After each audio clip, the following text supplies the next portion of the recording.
My name is Harbans Singh and today is August the 22nd, 2014.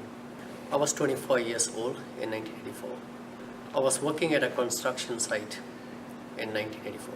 I was working in Kuala Lumpur, which is the capital city of Malaysia. We heard the news almost immediately after. I had been following the chain of events for the last couple of months, based on the troubles that were happening in Punjab. So we heard the news both on TV, over radio, through the BBC news service, and also in the newspapers. I heard that the Indian Army had attacked Harbans Singh, and there was a significant loss of life, and a curfew had been imposed all over Punjab. There were multiple emotions that I experienced when I heard the news first. So there was disbelief, there was shock, which then turned into anger, and then a sense of frustration because you're so far away from where this is happening, and there was limited news that was getting out. So there was a lot of speculation. So there was a whole series of emotions that I went through. I was in Kuala Lumpur, capital of Malaysia. We heard this almost immediately, and again through the news that was published in the Malaysian newspapers. We heard that the Indian Prime Minister Indira Gandhi had been killed by her Sikh bodyguards. We heard that there was violence in Delhi, and then news started trickling out that there was a massacre of Sikhs, and countless numbers of Sikhs had been killed in New Delhi.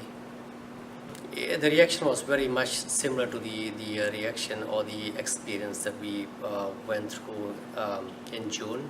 So again, shock, anger, frustration, disbelief, and a sense of, sense of disbelief. We had no family members who were impacted by the violence. Yes, I have. Most of my extended family lives in India, majority of them in Punjab, and then some of them in Uttar Pradesh. So I used to be in touch with them, mostly by mail and occasionally by telephone. So we used to get some information from them, which was really their own experience based on whatever was happening in Punjab. So they described the hardship they were going through, the curfews, the search that they were exposed to sometimes, and we also heard incidents about extended family members who had been tortured or caught by the police and tortured. So they were not directly family members, but they were extended family members. We used to discuss what was happening in Punjab within family, with my parents, with my friends, colleagues. So it was a common topic of discussion at the time. It was at the forefront of news for many, many years. I would like to narrate an experience that I went through in 1990, which is a number of years after this whole episode. So I had traveled to India for the first time in almost 25 years. So we were in UP visiting family members. And on the way back from one of the villages, as we were driving back to where my uncle was living, we had car trouble. So it was almost dusk turning into, it was getting dark. So the car broke down on the way to home. We ended up having to push the car for a while. So we would push the car for maybe a mile and then sit there and rest. So as it started growing darker, we would notice that the trucks that were passing by, they would slow down and then they would speed up again.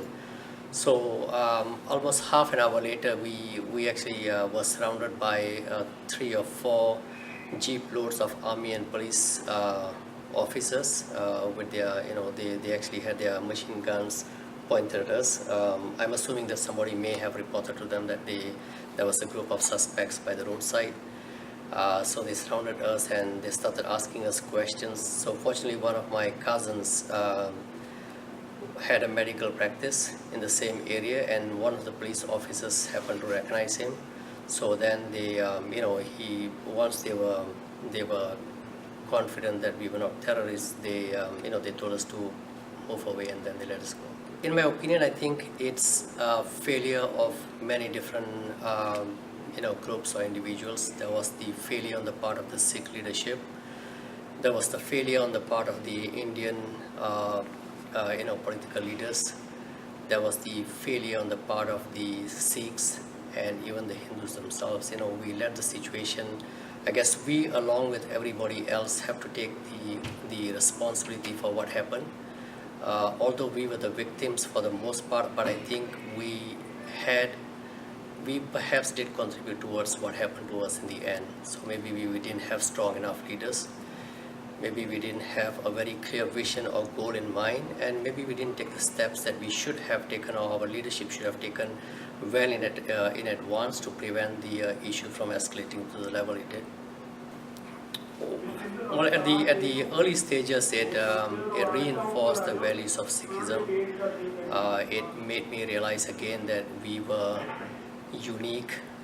We had to stand for our beliefs, and not to be fearful of being targeted just because we have different set of beliefs and we look different.